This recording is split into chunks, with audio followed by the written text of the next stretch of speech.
friends, welcome back to my channel. If you're new, my name's Amanda. So in today's video, we're all about crock pots and fall baking. Just perfect for Crocktober and those cozy fall recipes. Stay tuned.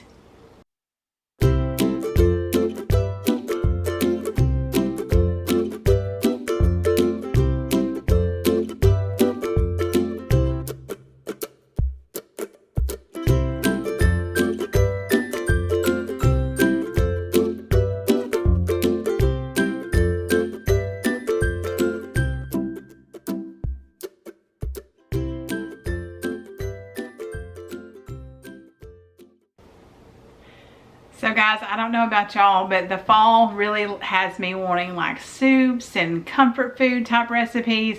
And so today's video has two really delicious crock pot soup recipes for you. We're going to be making a creamy potato soup that is so very good. And then also a chicken corn chowder that has a little bit of spice to it, and you can always add more and kick up that spice if you like that too. But both these recipes were so good. And then we're also going to be doing a little bit of fall baking. So I'm going to be sharing a couple of quick bread recipes with you. I've got an apple fritter bread that was out of this world good. I can't even tell you how good it was. It was so yummy. I'd never made anything like that before, and we absolutely loved it. And then also a brown sugar banana bread that was really delicious too. So I really think y'all will enjoy these recipes. I hope you do. Our family enjoyed them, so I'm glad to share them with you. If you're new to my channel, basically I'm all about food here. I love to try new recipes and share them with you. I also love to, share family favorites, but I'm always doing what's for dinners, all kinds of recipe videos, just trying to help provide dinner inspiration for you. It also helps keep me motivated too. So I hope you enjoy that. If you do, go ahead and hit that subscribe button, enjoy my YouTube family, and also hit that notification bell so that you don't miss out on any time I post, because I've got some really delicious things in store for y'all.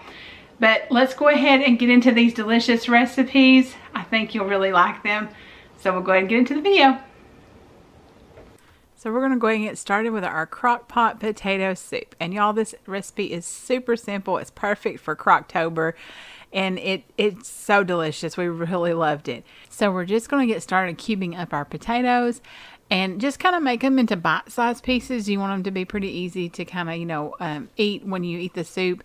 But I love potato soup. My dad used to make it when I was a kid. My mom did too, of course. And it was just always such like a comfort food. I always loved potato soup. So we were really pleased with this one. It turned out really well. And of course, being in the crock pot, that makes it so convenient too.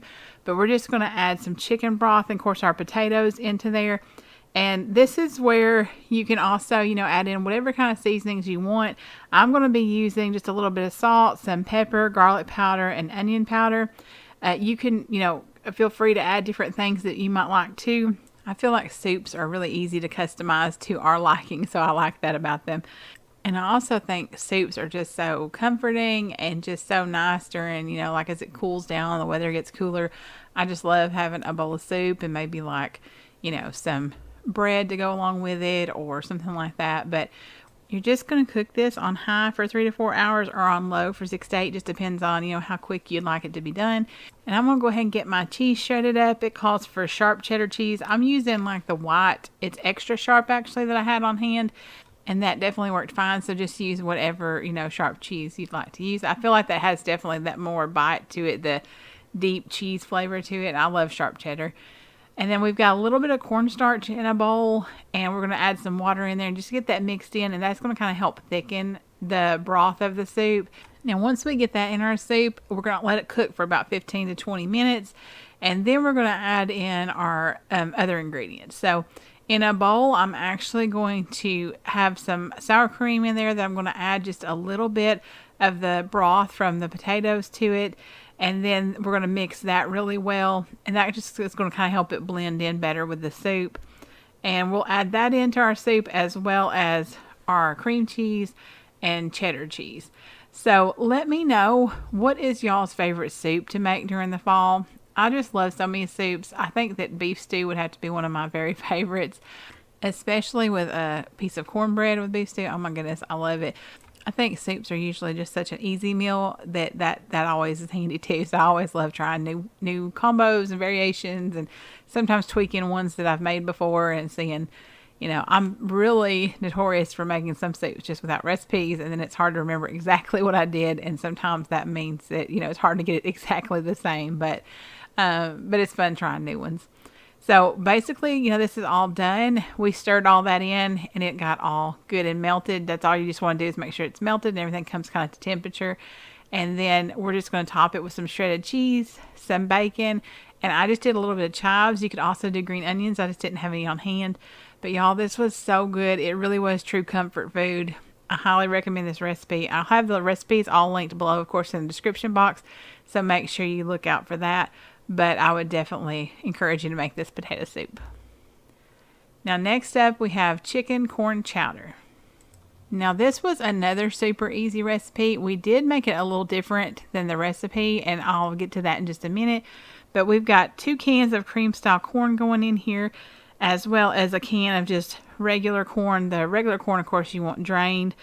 We're also going to add a can of drained black beans, some diced green chilies, and you don't have to drain those or anything. Some chicken broth, and of course some seasonings like chili powder, paprika, cumin, garlic, all that good stuff. Now, the recipe is chicken corn chowder, so you're probably thinking, where's the chicken?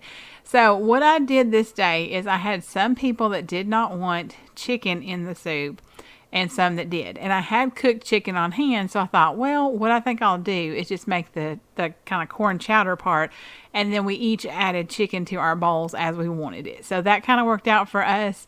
I ate mine with the chicken. I loved it like that, so I think it would be fantastic to cook it in there with it because it's going to get all seasoned too with all that broth, but it was really good. So now I'm just shredding up some Colby Monterey Jack cheese to use in this because, of course, that's going to make it kind of good and cheesy and delicious. It's cooked for a few hours. We're ready to add in our cheese. We're also going to add in 2 cups of half and half, or you can use heavy cream. I used half and half. A heavy cream would probably make it a little bit thicker even than it did already, but I felt like it was perfectly fine the way it was.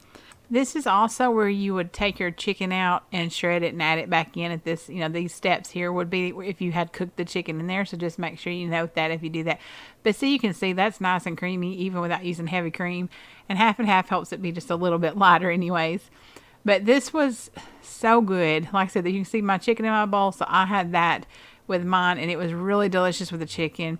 Now there's several topping suggestions like lime, cilantro, hot sauce, additional cheese, sour cream, avocado, tortilla strips, all that good stuff. So feel free to, do whatever you like on the toppings. I chose a little extra cheese, some of the tortilla strips, and a squeeze of lime, as well as a couple of the, I started to say candied jalapenos. That's not what they are. They are the pickled jalapenos. Oh, and I did forget to mention, I did end up adding some chipotle chili powder and a little bit of cayenne pepper just because I felt like it needed a little more depth of flavor spice when I tasted it after it got done. So definitely feel free to adjust it to your level like that. Taste it and see what you think. But this was really good. I highly recommend it. Now that we've got those 2 delicious crockpot soups, we're going to head into making some bread. So we've got some Apple Fritter Bread. Y'all, this bread was amazing. I loved it so much. I also really love that Pampered Chef core. If you don't have one, I highly recommend it. It actually releases the core instead of, I don't know. I feel like those cores are hard to get the peel or the core out without almost hurting yourself. But that just opens right up and you can pull it right out and it's fantastic. Now in this bowl, I've just got my flour. I'm also adding some baking soda and baking powder. I changed the recipe because the recipe called for 1.5 teaspoons of baking soda, and that baking soda has a lot of sodium in it, so I just changed it a little bit. That worked fine for the most part, but I will explain a little bit more about that here in a minute. So I'm just creaming my butter and sugars together, and then we're going to go ahead and add in a little bit of milk and our eggs and get that all mixed together. Once that all mixes together, we're going to add our dry ingredients, our flour and everything to it, and just get that fully combined, and then we'll be ready to kind of start assembling.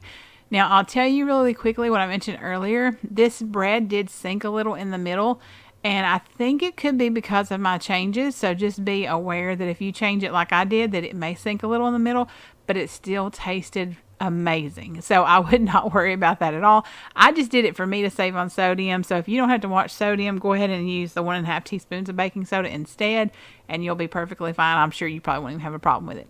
I also baked it on 325 degrees instead of 350 because I feel like sometimes it tries to burn at 350, and everybody's ovens are different, so you just never know what's going to work best for you. But I never feel like it hurts to bake it a little, might just have to bake it a little longer for a little lower temperature. Now, just to save on a bowl, I encourage you to go ahead and fix your apples into the bowl that you used your flour in, because we're actually going to mix our apples with some cinnamon and some brown sugar. I actually put like about 1/2 teaspoon extra cinnamon. We really like cinnamon. And we also added in just a sprinkling of pie spice. So just feel free to do what you like. I think there's also like an apple pie seasoning or something I think I saw someone talk about. So you could probably even put that in there too if you wanted to. I just think it always tastes good to have a lot of that, cinnamony, kind of all that good flavor in there with the apples. So we're just going to coat those apples in that mixture, and then we're going to layer half of the batter in the bottom of the pan. Make sure your pan is really well greased. You can use like butter or just cooking spray or, whatever you like to do that with. And we're going to use half of the apple mixture, and then we're going to top it with the other half of the batter. And then we're going to top it on the top with the other half of the apple mixture. Now, the apple mixture didn't stay on the top, so you could just mix it all together and just bake it like that, but this is just what I did. It's what the recipe said to do, so I stuck to that. Now, mine baked for about an hour, but I always encourage you to check it at the lowest, time that it's recommended, and then that way you can double check. So, y'all, I got it flipped out, and this is the bottom of it, and look at how like caramelized that looks. It looks so good.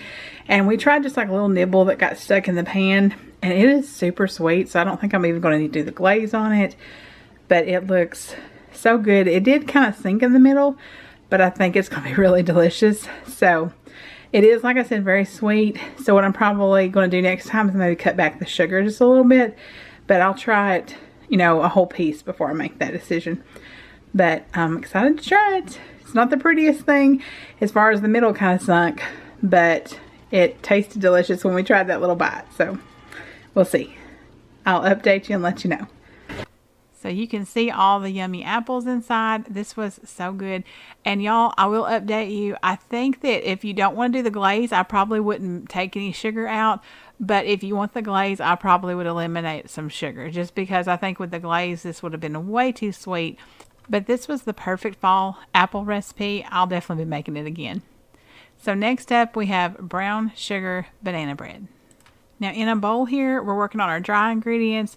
That's going to be some flour, baking soda, a little bit of salt, and some cinnamon, and that's going to all mix together. And then we're going to get our bananas mashed up in this bowl and add in our vegetable oil, brown sugar, eggs, and vanilla extract. And you're basically going to end up, of course, combining these and get them, all good and mixed together. Now, I decided to do like an 8x8 pan on this because I didn't really want to let it bake so long. I think it was already getting late this evening and I wanted to go ahead and get it done. And so that worked out perfect. I actually think I liked it better that way because the topping kind of got spread a little, of course, a little more through each piece. Plus, it bakes so much faster. I think it baked in about 30 minutes. And that was so much quicker than waiting almost an hour for like a loaf bread, because it does take a little while on those. You have to make sure that middle gets all the way done. And so I really do recommend trying it in like an 8x8 type pan or 9x9, something like that. I will say I was a little nervous because I wasn't sure, will it overflow? I'd never tried that before. But I just put a sheet pan underneath my, square pan that I had the bread in. And then that way it would catch anything just in case.